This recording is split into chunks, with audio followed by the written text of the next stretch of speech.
What is going on, everyone? Today I have the 2019 Nissan Altima SV all-wheel drive. I've been driving it around for a week and I've got 5 likes and 5 dislikes coming at you right now. Now before I start this thing off, these are just my opinions, just some small things that I have grown to like or not like after spending a week with the car. If you're an owner, please leave your comments down below on your opinions as well. And if you want to see all the details in a full review, I have a full review of this car.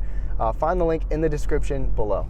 So starting in no particular order, like number 1 is the fact that now we have all-wheel drive. All-wheel drive is an option, and I'm really happy about that. All you in the northern climate, I believe Canada honestly maybe gets it standard, but you know, wet, slippery, snowy, icy climates, you can get all-wheel drive in a family sedan now. A lot of you probably have gone with SUVs and crossovers because of that available option, or even if you're just on some gravel or slippery surfaces, you know, you have the assurance of all-wheel drive. And I've not been able to really test it out on anything slippery, but the car handles really well. And my like number 2 is the fact that we have a simple interior. You know, some vehicles have a whole cluster full of buttons and knobs and stuff, which I like having physical buttons and knobs, but Nissan went with an open, airy cabin, and they did just that. A lot of you don't like the tablet design, which, you know, it is what it is, but there's not a whole bunch of mess to stress you out and give you anxiety when you're in here. Everything's really simple and easy to use, and it just feels like an open and airy cabin, like they said. My like number 3 is that every single model gets remote start with the key fob.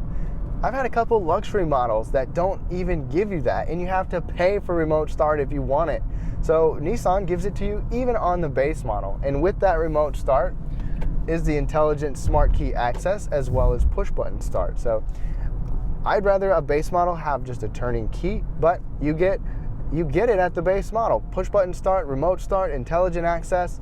So that's pretty cool, and this car is well equipped for being, you know, the base model is well equipped. My like number 4 is the advanced safety tech that Nissan gives you. So Nissan gives you ProPilot Assist, which is almost like semi-autonomous driving, which I'll show you a little bit of that. I'll show you how well it keeps you in your lane, and then you have your adaptive cruise control, of course, and they have what's called Safety Shield 360. So you've got automatic braking forward, you've got automatic braking going backwards, you can get an intelligent view camera, you've got blind spot monitoring with rear cross traffic alert, and everything but that around view camera is standard on this trim. So lots of safety tech if you want it. My like number 5 is the fact that the driving dynamics are very improved. So the car is lower, it's wider, it handles better, acceleration is a little bit better, the CVT performs better. It actually feels kind of like a stepped gear transmission sometimes. And let me go ahead and put it in sport mode. It automatically revved us up, pedal down, and it actually shifted. By my surprise, if you floor it, it's gonna keep the RPMs up, but the CVT feels a lot better than it used to, and it's still holding the RPMs in sport mode. Acceleration's not great. Obviously, it's not gonna throw you back in your seat. However, you can get a turbocharged engine with more power and torque if you want it. But overall, much improved driving dynamics. The body lean is almost non-existent. The steering feedback is not great, but it's okay. But it handles well, and it just drives really nice. My dislike number 1, in no particular order, kind of dating back to my first like, is that all-wheel drive is not available with the 2-liter turbo, which is disappointing. So all-wheel drive is only going to be available with this 2.5-liter 4-cylinder engine, which Nissan said it was going to be a pretty niche market that wants the turbo and the all-wheel drive. So they didn't see it fit to mass produce that. But I would like to see that. You know, for those of you that want more performance and you want the all-wheel drive assurance, you can't get it unless you go with this 2.5-liter 4-cylinder.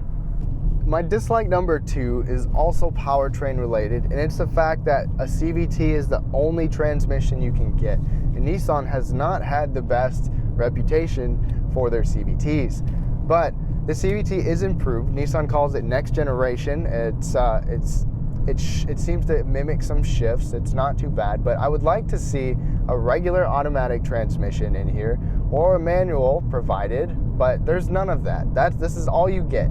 So CVT or nothing. My dislike number 3 is the seat bottom cushions. So I'm not that big. I'm 5'9". I'm not that wide either, but I kind of have some bigger legs, you could say, for someone my size. And I feel like I'm pinched. I feel like I'm squeezed on this seat bottom. My buddy has a 2018 model, and I had him sitting here, and he's a big guy, and he noticed it too. He can tell that the seat bottom seems to be narrower. I don't know if it's just the bolstering starts sooner, but it's just not that comfortable on the seat bottom. The rest of the seats are good, but the seat bottom, not my favorite. My dislike number 4 is the fact that there's no more V6 available. And this is a small complaint for most of you. Most of you will go with a 4-cylinder, but I love a V6 in a sedan. This does replace that with the 2-liter turbocharged engine with decent power and torque numbers. But if you want a V6, you have to go to the Maxima. So I love naturally aspirated engines, and if you want more power, you can't have a higher power naturally aspirated engine. My dislike number 5 is that this car is definitely hindered and kept down by the Maxima, which is normal, like Toyota with their Avalon as well. But the Avalon gives you more space, more room, and just better quality features. The Maxima does not give you more space. It's not a larger sedan. It actually feels tighter because it's more of a sporty sedan. It keeps the V6. This doesn't get the V6. You don't get a head-up display in here. You don't get ventilated seats. You don't get a panoramic roof, which are some things that you can get in some of the other cars in this class that you can't get in this model. So, you know, Nissan is kind of missing out on some of the higher end buyers of this. If you want a car that looks like this, if you want the space that this has, you can't get those higher end features, which a small complaint, but if some of you want that high end stuff, you can't get it in the Altima. So I hope you guys enjoyed this 5 likes and dislikes. I do a lot of different vehicles with these 5 likes and dislikes after week. And just remember, I have a full review down below of this car with all the details, a full test drive, all that good stuff. So thank y'all so much for watching, and I hope you have a great rest of your day.